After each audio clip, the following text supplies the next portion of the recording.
Hello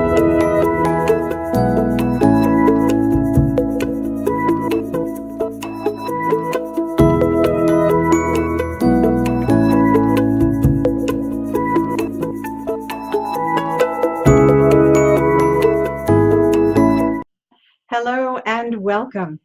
This is From Upside Down to Right Side Up Tips for the Transition. I'm Maria Tomás-Keegan, your host.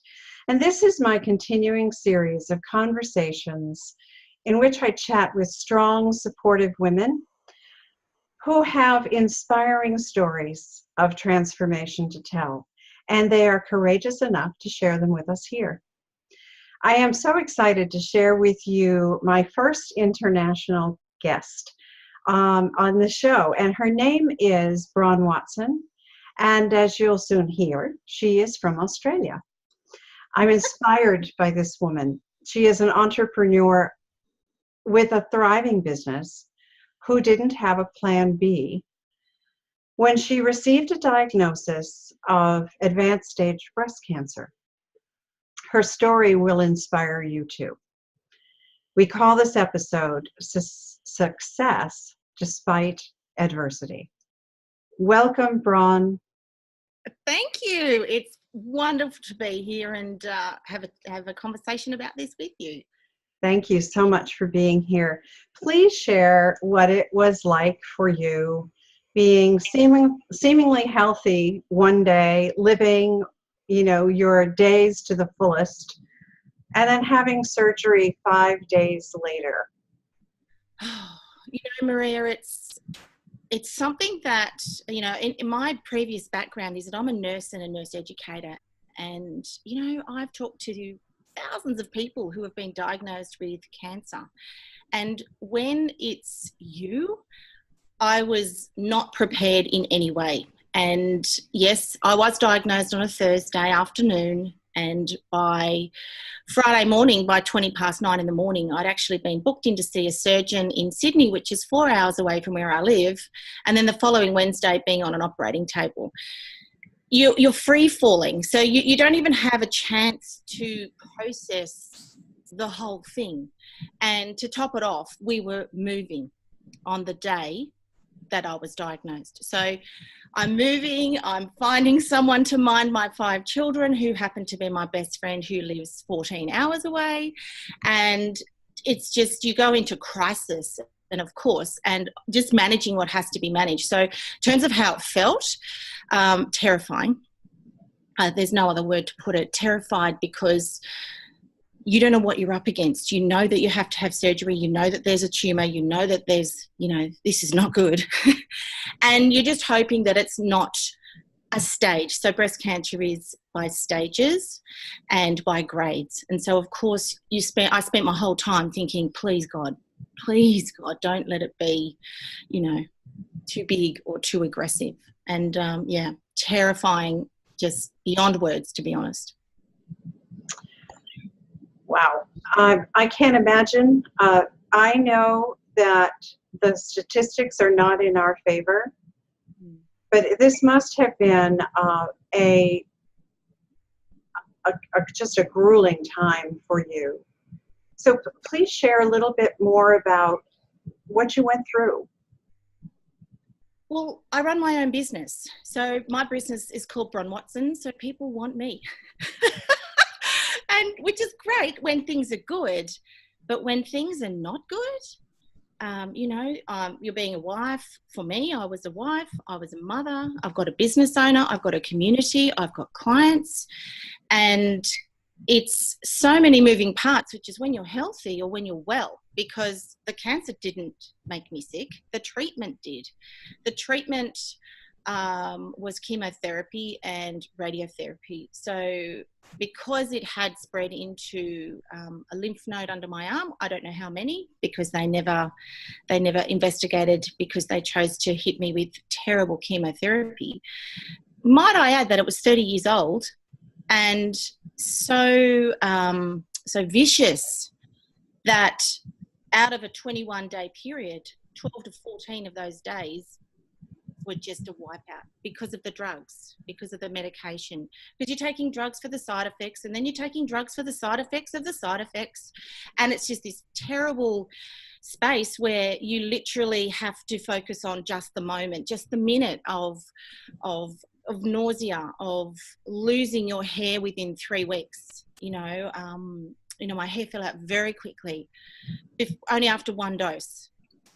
And then having to find my hairdresser to shave off what was left. That's probably one of the worst experiences I've ever been through. Is my hair was down to here, and it was blonde and it was curly, and to have my head shaved, and you're thinking, oh, it's only hair. Well, it is only hair, but hair defines us, which I didn't realize so much until I didn't have hair. And just to have the red face, because the drugs that I were given makes you go red and then round and no hair, and then it's summer in Australia and it's so hot. That time is so firmly etched, but the way I survived that was to just focus on the day. So just for today, Bron, we're going to drink water. We're going to take that tablet that I know you don't want to take because you need to. And, a lot of people come through and they offer you lots of advice. People who you don't even know send you information on alternative therapies, which is great. But when you're in the moment, and for me, I didn't get a chance to even explore that before I was bombarded with chemotherapy. So those 5 months of chemotherapy were, even my skin's crawling right now. It's defined me now. It was a defining moment that just the sickness alone brought me to a space where I had to focus on me. I had to focus on the day because I had nothing else. You said you didn't have a plan B for your business, and your business is all about you. Yeah. What did you do about your business while all of this was going on? That's a really interesting thing. I'd been doing I was a mentor and consulting in marketing and social media, and I had a lot of high-level clients. During that time, I cut out that entire section of my business.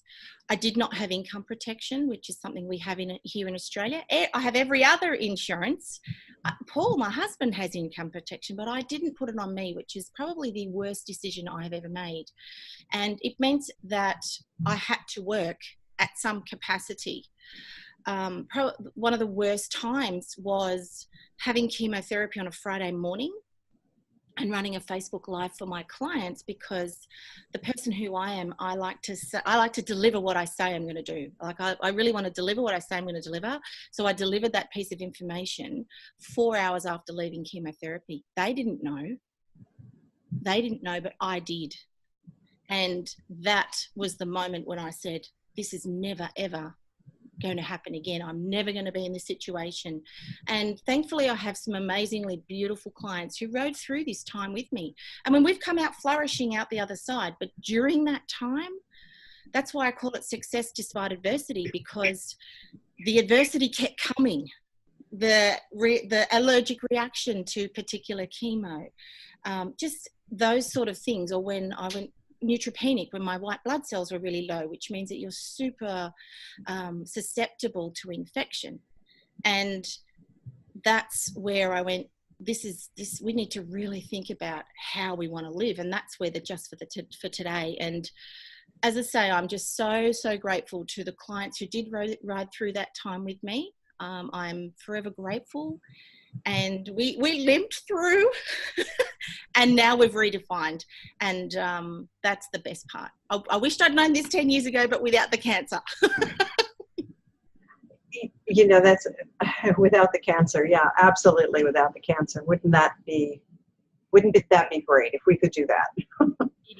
I said the statistics are grim. I'm not sure what they are in Australia, but here in the US, it's 1 in 8 women will be diagnosed with cancer in their lifetime. I can only imagine what that emotional ride must be that comes with that.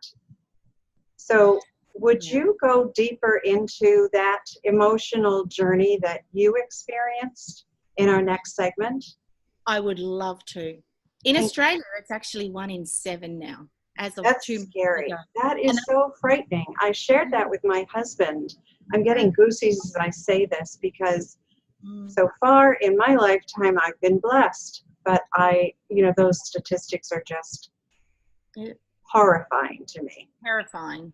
Yeah.